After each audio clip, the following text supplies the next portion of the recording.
beloved Boss Mike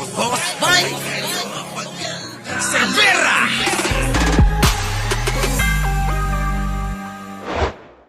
Papayagan na ang warrantless arrest sa mga individual na mahuhuling namimili o nagbebenta ng boto. Ito'y kasunod ng inilabas na resolusyon ng Commission on Elections kaugnay sa nasabing usapin. Ayon kay Comelec Chairperson George Garcia, ang pag-aresto kung caught in the act sa pagbili ng boto ang isang aspirante ay implied palagi, kaya ibig sabihin sa desisyon ng Korte Suprema ito ay pinapayagan. Samantala mga kabrigada, hinimok Pwede pala yun, ano? Sana, no? Yung nagreklamo, mga kababayan, no? Kung nahuli niya ng akto, pwede palang hulihin yun. Kaya mga kababayan, kayo bumibili at nagbebenta ng mga boto. Nako, delikado yan mga kababayan.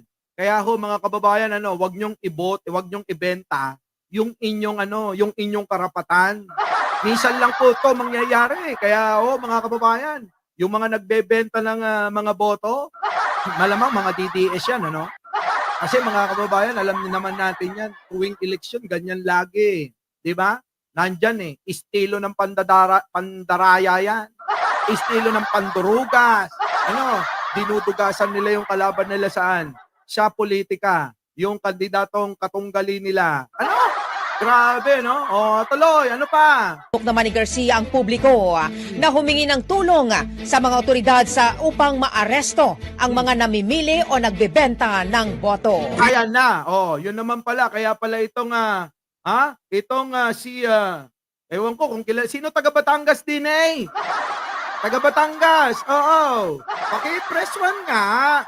Nang sa ganun baka makilala nyo, ang nagre-reklamo mga kababayan, eto na. Ang nagre-reklamo po, wala pong iba kung hindi itong tumatakbong gobernador sa Batangas. Walang iba kung hindi si J. Manalo Ilagan. Pasok! 13, Ayan na mga kababayan, grabe, dami, media, Net 25 nandito. Ano pa yung mga nandyan? Malabo ang dami mga kababayan. Ito na, sige, panoorin natin kung ano sasabihin Pakinggan ninyo. JJ Espa, Milagros, ito na. Pasok. February 13, 14, 15 na kung saan ay maliwanag at supported ng mga evidence na siya ay nagbigay ng pabuya ng 3 kotse. At ito ay maliwanag na paglabag sa Omnibus Election Code ng ating bansa na kung saan ang panawagan ng Commission on Election during the 90 days campaign period, bawal ang magbigay kahit magpakain sa mga kandidato. Subalit ito hindi Pala yun mga kababayan, Lord Glenn, sa inyo pong lahat ng mga bagong dating, Suzette Tabor, Dorothy Parker, kapag ka pala, sakop na ng 90 days period bago eleksyon, ay bawal na mamigay kahit na magkano, kahit na magpakain, mga kababayan. Pero etong issue dito, 3 kotse po ang pinamigay mga kababayan. Sige, tapusin muna natin. Nako, abangan nyo yung mga kotse. Ang gaganda! Kaya ang tanong ko rito, CWA, saan nyo kukunin yan? Saan nyo kukunin? Yung 3 kotse, yung pinambili. Ano ba yan? Para saan? Paano ito mga kababayan? Di ba? Di ba? Ito na. pagkain. Ito'y 3 kotse. Ako! Na Vios ang ipinapremyo. At ito ay isang pagkilos na paglabag ito para sa batas ng ating Comelec. Sir, bakit po naging concern ninyo ito? Itong ganitong klase na knowledge vote buying, especially for this particular party list? Una, nakita natin na dapat nating simulan na ang tama. Dapat makita rin natin at may siguro kung talagang bumubulong pa ang batas sa ating bansa. At ito ay sa panawagan din ng Commission on Election na humingi ng tulong na kung may malalaman na magbabiolate ay sila ay magbigay alam sa kanilang opisina. Subalit ako ay nagpunta dito para formal kong i-complain ang CWS party list Ako po. represented by Congressman Edwin Garciola. Hoy, Edwin Gargiola! Itong representative congressman, itong party list congressman. Oo, na si Edwin Gargiola daw, mga kababayan. Di ko naman kilala yan, ngayon ko lang narinig yan. O, teka, ito mga kababayan, ang hirap sa mga sa mga party list, Hindi natin nararamdaman yung mga yan, Hindi natin nararamdaman. Lang yan na party list na yan, Puro lang bigla na lang mga kababayan, susulpot na lang bigla, Oh, tuloy. Para sa violation ng vote buying. Ano po ang panawagan po ninyo? Ang aking panawagan sa Commission on Election, kami ay tumugon sa kanilang panawagan. Sana naman ay ang kasong ito ay mabigyan ng mabilis ang action. Para naman may paramdam natin sa bawat Pilipino at may balik natin ang respeto ng mamamayan ng mga Pilipino sa ating Correct, mga kababayan! Kasi alam nyo, parang tayo, totoo, Pagdating mga kababayan ng mga ganitong pagkakataon, biruin mo, ang dami. Lantaran, Hindi ito dumadaan saan? Hindi dumadaan sa DSWD. Hindi rin dumadaan ito sa DOLE. Abay, diretso, mga kababayan.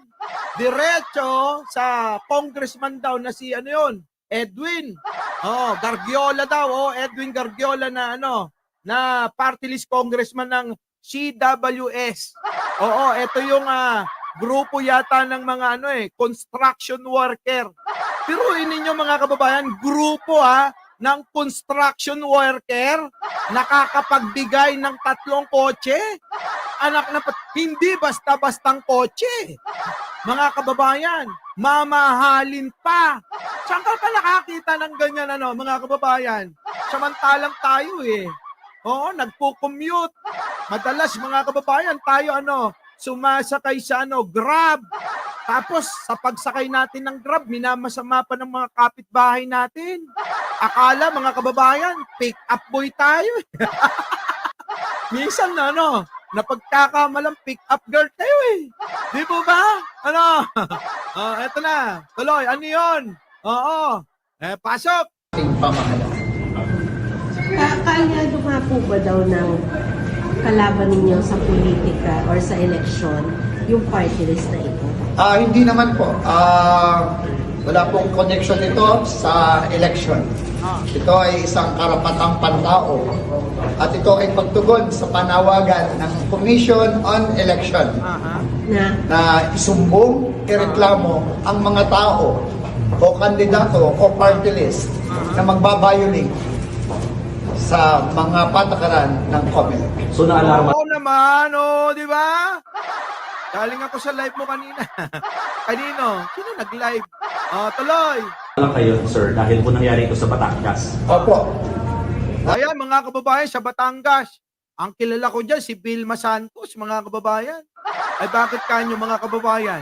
Galit na galit yan yung nanay ko, Kay Vilma Santos kasi Noranyan siya. Yung nanay ko kasi, mga kababayan, Noranyan. Sabi niya, ayoko dyan kay Vilma, sumayot. Kung kuna naman. Hindi ko ba alam, di ba?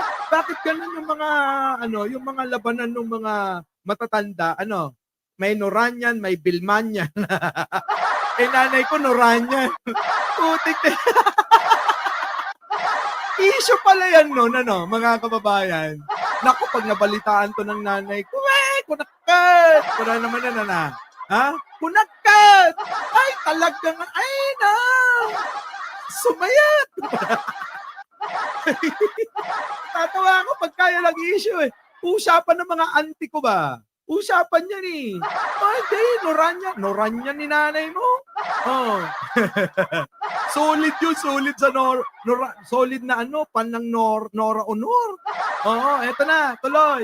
Dahil harap-harapan po at sinabi rin ng ating mga at supported ito ng evidences na siya mismo Hoy, talaga may ebidensya, mga kababayan. Ano kayang ebidensya na yan?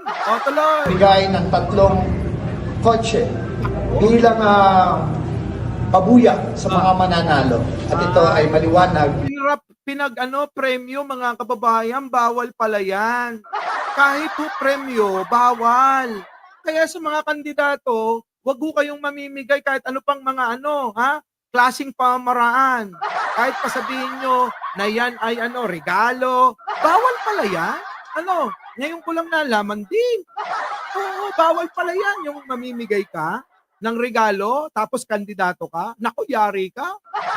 Bawal din yan, no? Siyempre, kung bawal magregalo, bawal din ang magpapremyo. Ganun pala yun, mga kababayan, Diba? Oo.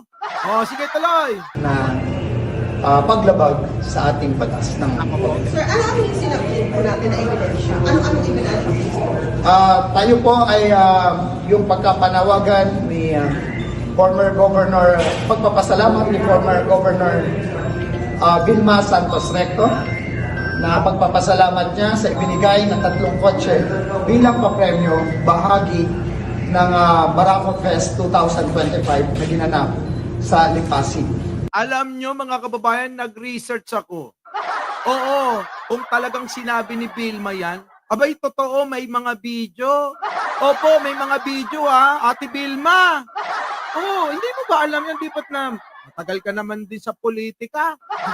Si Ralph Recto, ganun din naman, matagal din naman bakit hindi nyo alam na bawal yan? Naku, yari ka. Alam nyo, hindi naman siguro, siguro, pwedeng hindi nila sinasadya o alam din talaga nila, O bilang, bilang mga politiko, siguro na-overwhelm sila. Uy, may 3 coaching bigay, Naku, sayang yan. Di ba? Kaya lang mga kababayan, mali talaga. Mali po talaga. Tuloy. Maraming mga picture tayo dyan, napakaraming mga electronic evidences. Ito yung mga pagkakataon, mga kababayan, na kahit anong gawin mong dahilan, ay wala na, Wala na, Elizabeth Logan, wala na. Kahit anong gawin mong dahilan dyan, kahit anong gawin mong palusot, oo. Wala kang magagawa dyan, nakapaloob sa, sa 90 days, oo, na bago mag-eleksyon, mga kababayan, bawal na ho yung mga regalo, mamigay kahit pagkain, magpapakain ng lugaw, ganon.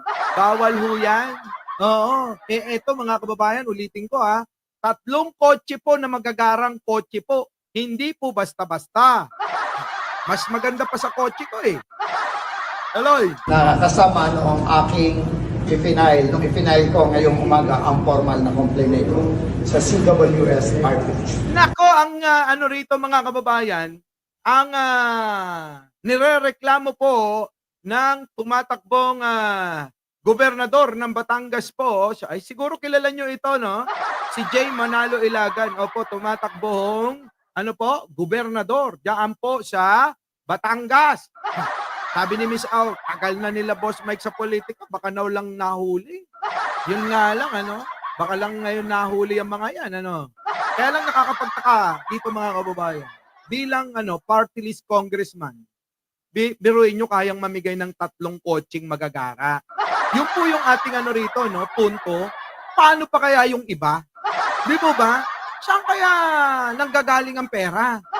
Kung ang itinatakbo mo ay grupo ng mga construction worker. Pero ninyo mga kababayan, grupo kayo ng construction worker. Pero, alam naman natin yung mga yan kung ano yung mga, di ba? Sapat-sapat lang yung kinikita ng mga yan, di po ba? Construction worker sa bagay, yung iba, kumikita dyan ng na ngayon Mahal na yung mga sweldo ng mga yan, mga kababayan Huwag niyong babasta-basta yung mga construction worker. Biruin nyo sumisweldo, may sweldo na ng 900, 1,000, 1 to 1,500 na isang araw. Grabe mahal na Oo, mahal na ngayon eto naman yan. Kasi yung grupo na yan, sektor ng nasa laylayan. Nasa laylayan pa rin yan. Pero mga kababayan, bakit ikaw, bilang ikaw ay pinuno, leader o kinatawan, di dapat sa mga constituent mo na lang yan ipinamigay. Yung mga mga construction worker, yung congressman ninyo namimigay ng kotse. Kayo ba nakatanggap ng kotse galing sa kanya? Bakit kay Vilma, doon sa lugar daw yata? Oo. May natanggap sa lugar ni Ate Vilma. Sir, yung po bang tatlong kotse na Ibigay. naibigay po? At nagpasalamat po sa CWS ang lahat ng tumanggap nito. Ako po. At ang buong paligid po noong area ay CWS lang ang nakalagay na tarpaulin. Alak ka! Totoo yan mga kababayan. Oo, totoo. Opo ha, totoo po yung sinasabi kasi nag-research po ako Tapusin natin bago natin pakita. Exclusive para sa kanya. Sabi ang galing exclusive sa akin tong itong pagtitipon na to Walang hahalong kahit sino Bawal dyan ang alin. Ang alin? Salonista party list. Bawal dyan ang alin. Vendor party list. Bawal dyan ang alin. Ahon mahirap party list. Kailangan CWS lang. Ay naku, naalala ko na. Ito yung CWS, ang model niya. Sino to? Yung sikat si Alden mga kababayan. Oo, ito yung makikita nyo na sa mga kantot sulok at saka kalsada. Ang model niya si Alden. Kaya akala ko si Alden ang tumatakbo Ito na, oo nga, ito na. CWS kulay orange, mga kababayan. Yan po yun Nako, grabe. Ito na. May iba pa pong pinamigay. For now, ang alam ko pa lamang po ay itong kotse. Tatlo. Ano po kalakas itong kaso na pinahid po ninyo? Ay sobrang lakas nito. Alak ka! Sobrang lakas daw ng kaso! Naku, baka ma-disqualified itong CWS. Naku po! Kakulay ko yan. Sabi ni Mayor Along, oo! Basta kakulay mo, parang mandarambong Parang mandaraya. Ganun ba yun, Mayor Along? Nagtatanong lang ako Kasi itong paratang at reklamo netong si Jay Manalo Ilagan, parang apelyido niya, dalawang artista Jay Manalo, Jay Ilagan. Ayos! Parang artista. Di ba? Hindi kaya? Basta ba kulay orange, ganyan? Tanungan natin kay Manny Villar. Tuloy. Ito po ng ebidensya. Lakas daw ng ebidensya, mga kababayan. Sabi, lakas ng ebidensya. Lamang po ay itong kotse. Tatlo. Ano po kalakas itong kaso na pinahid po ninyo? Ay sobrang lakas nito. Nako, sobrang lakas! Ano ba? Ang ebidensya ba ni tumatakbong gobernador ng Batangas ay parang bagyo? Ganon? Parang bagyo ba? Malalaman natin yung mga kababayan. Ito po ng ebidensya. Kompleto Ricardo to. Naku, kompleto si Ricardo ang ebidensya. Grabe, mga kababayan? Kompleto si Ricardo ang ebidensya ni Jay Ilagan. Opo. Jay Manalo Ilagan, opo Ang idol governor namin yan. Sabi dito, ni Melmark M. Villalobos. Sabi rito, idol governor namin. Naku, mukhang sikat ito paring Chris, thank you naman. Lagi na lang sipal. Ayun sabi rito, idol governor namin yan, si Jay Manalo Ilagan. Thank you naman, Melmark Hindi ko masyado siyang kilala, pero ngayon mga kababayan, may mga nakakakilala idol pala nila. Okay, eto na. Grabe ang gobernador Jay Manalo ni Jay Ilagan pa, Dalawa, Grabe, dapat ang kalaban nito, si Sunshine Dizon. Jay Manalo versus Sunshine Dizon. Maglaban naman sila sa sa politika. Di ba nung araw may palabas yan Grabe, Nung araw talagang nung napanood ko yung mga palabas nila, Iba, matindi. Talagang tatayo ang lahat sa'yo. Oo, tatayo ang lahat ng balahibo, ibig ko sabihin. Grabe yun, mga kababayan. Talagang impidog na. Oo! Impidog ni Jay Manalo ni Sunshine Day. Di ba? Sino nakapanood nun? Walang yan, mga kababayan. Grabe! Ang puti-puti. Ayos. Eto na. Ano pa yan? Oh. Wala nang hahanapin pa. Ito ay desisyon na lamang. Yun naman pala eh. Oh, sa Comelec. Baka naman gusto nyo ng aksyonan. Di ba nanawagan kayo na meron daw, sabi nyo pa eh, oy ano, George Garcia ng Comelec. Ano na? Ito, may nagrereklamo, nanawagan ka, di ba? O baka naman gusto mong imbestigahan agad. Kasi baka mamaya patagalin mo pa yan. Sayang naman yung panawagan mo. O di ba? Kasi alam niyo mga kababayan, pag mali, mali, di ba? Alam niyo naman ako, pag mali, mali. Kung mali yan mga kababayan, di antayin natin ang alin? Ang Comelec dyan. Pero dapat umaksyon na agad para hindi maging parang ningas kugon lang yung mga sinasabi ng ng Comelec. Di ba? Our beloved Boss Mike Cervera.